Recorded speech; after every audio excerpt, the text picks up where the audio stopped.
Hey y'all, we're Alec and Cindy with Sharing the Journey, and we are hanging out this evening or this afternoon at Fulton Mansion here in the Fulton Rockport area in Texas. And it's going to be kind of a hard video to do.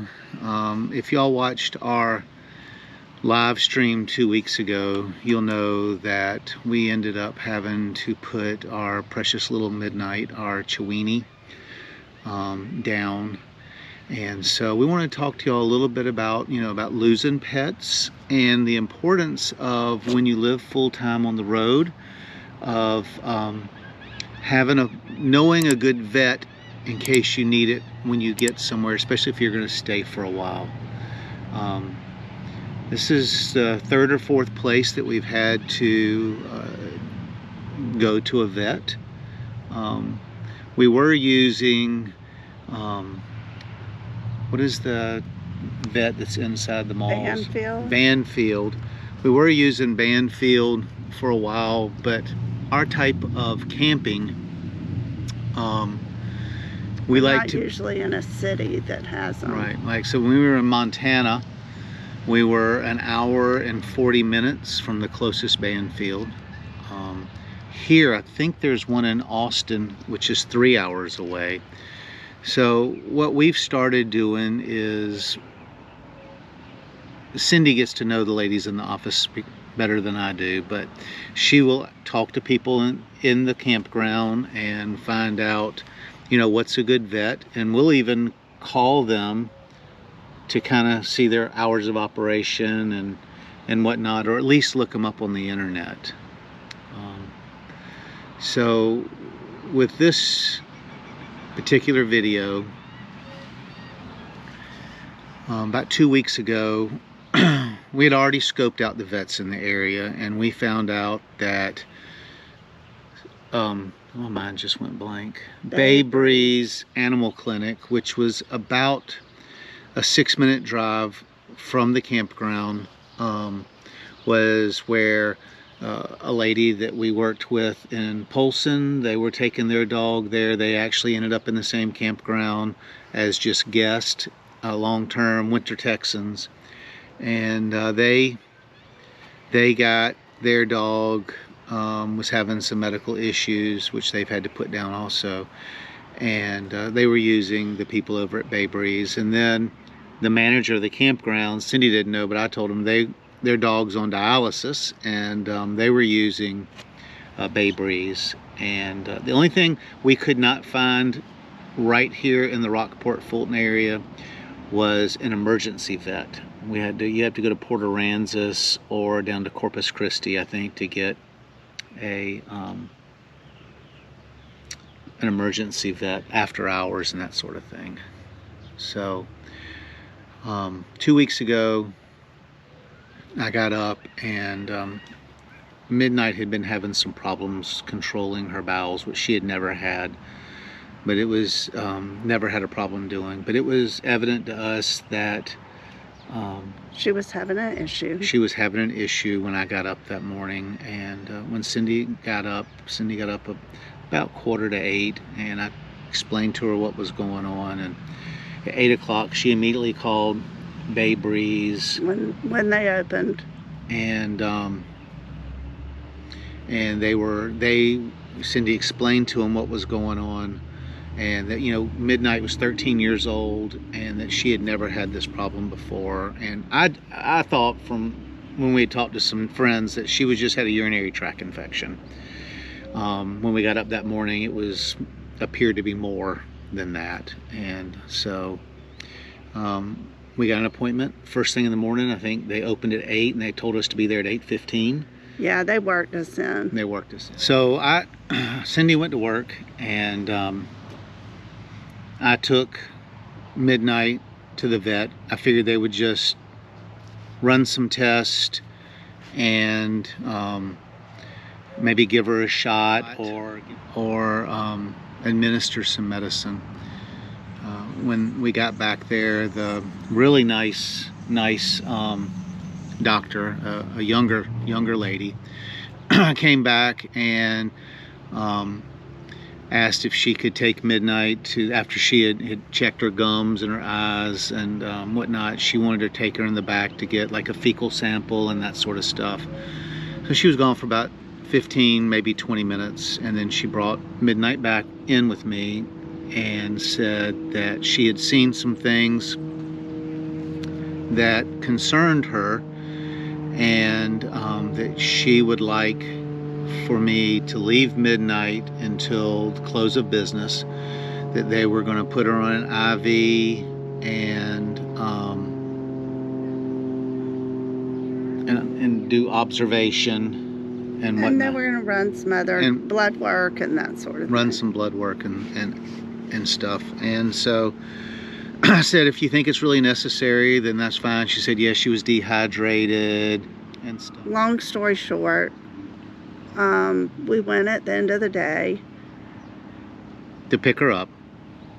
well, what we hoped to pick her up. Right. So they said they would call us at lunch and give us an update. We went to lunch at 1. They had not called.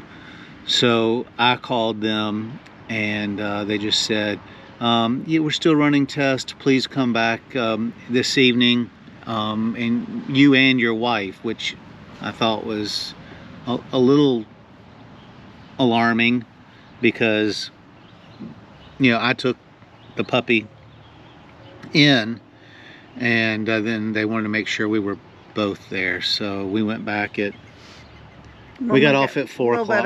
We got off a little bit early, got off at 4 and went to the vet, and everybody was getting their little puppies were coming out, and they had their little bag, and which, well, we ended up with a little bag too, but I will go over that too. Shut up. So we went back. They were, extremely kind and compassionate, and you could tell that they genuinely loved animals and they loved their job.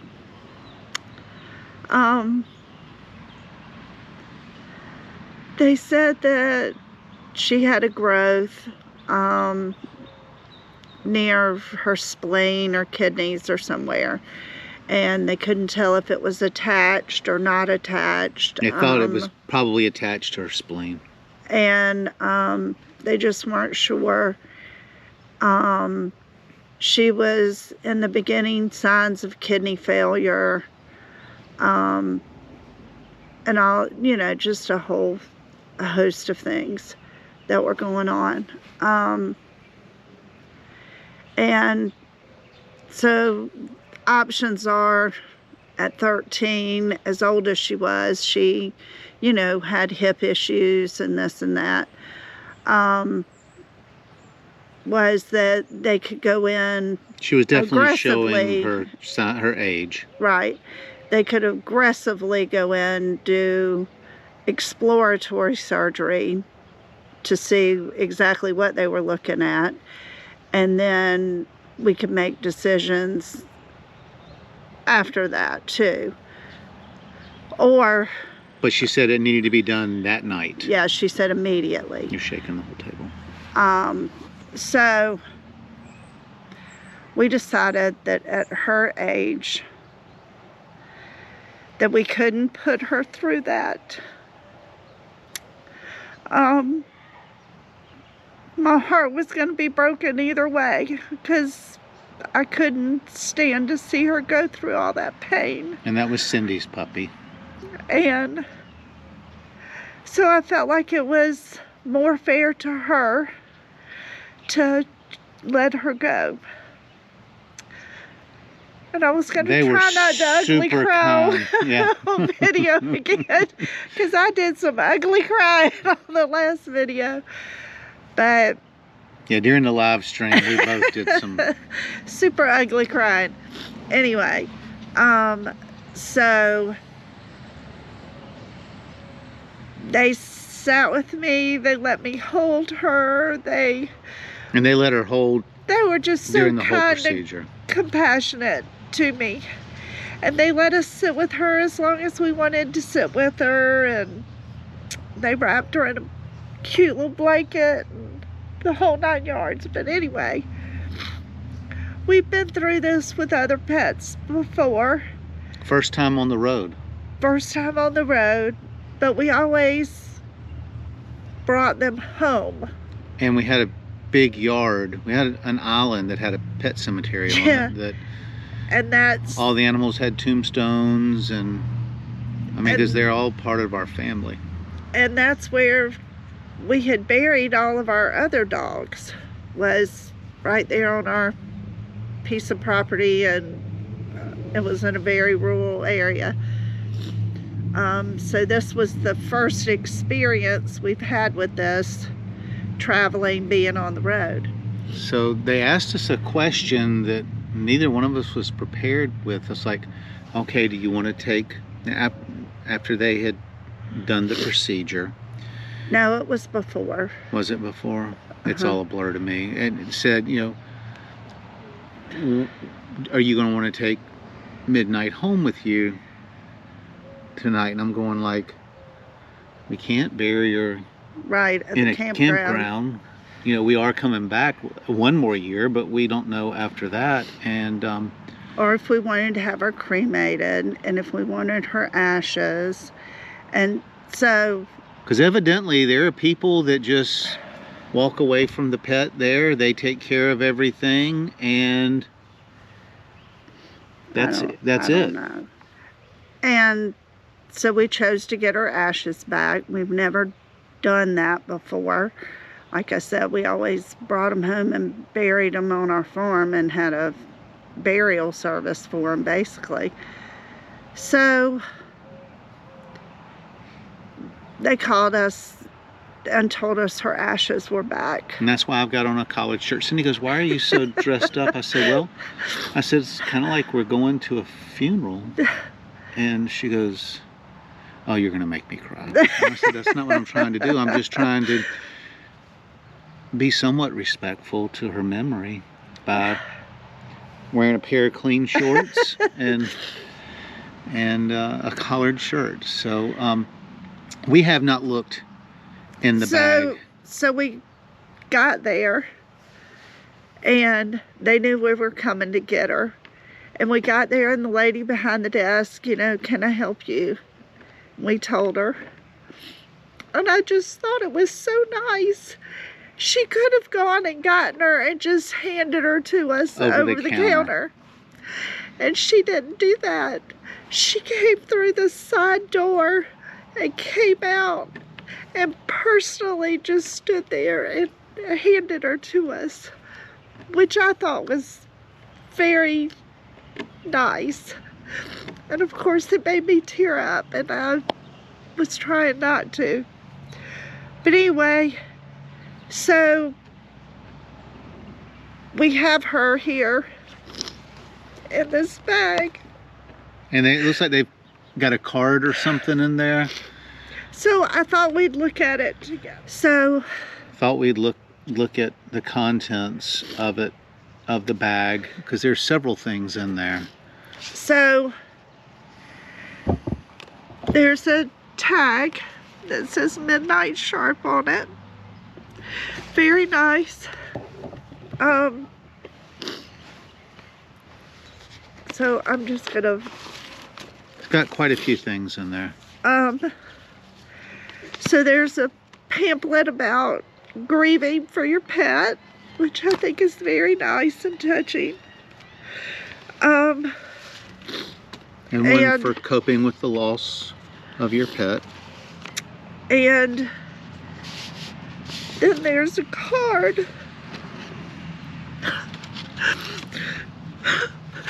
with her paw print and her nose print, which I'll cherish forever. Like we said, it's gonna be hard, and y'all are looking at it the first time we're looking at it, so bear with us. Oh my goodness, it's a sealed envelope. If that's a friggin' picture, Oh, It's her certificate of cremation. And where she was cremated the day.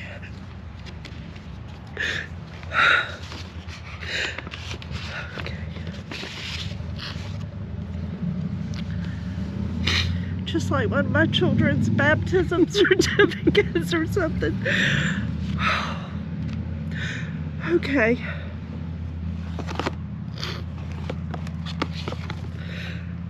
Like I said, this place is so kind and compassionate.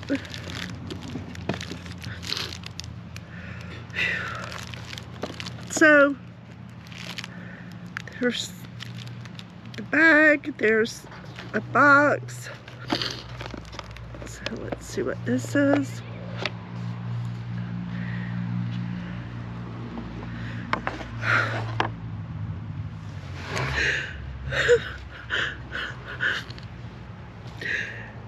They did a plaster Paris with her name and her paw print on it. And an easel to put it in. I just don't know that it gets any more thoughtful than this.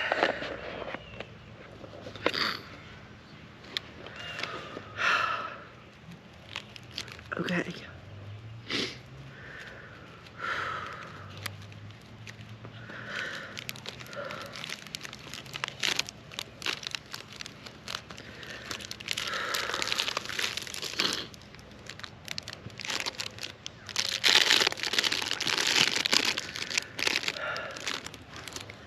So this is her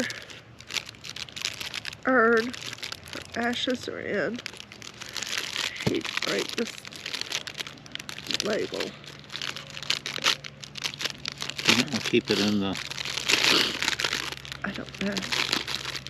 I don't know what I'm going to do. I'm talking about in the plastic bag. Don't open it. I have to. I have to look at everything. You know how weird I am. So this is sealed. I've never done this.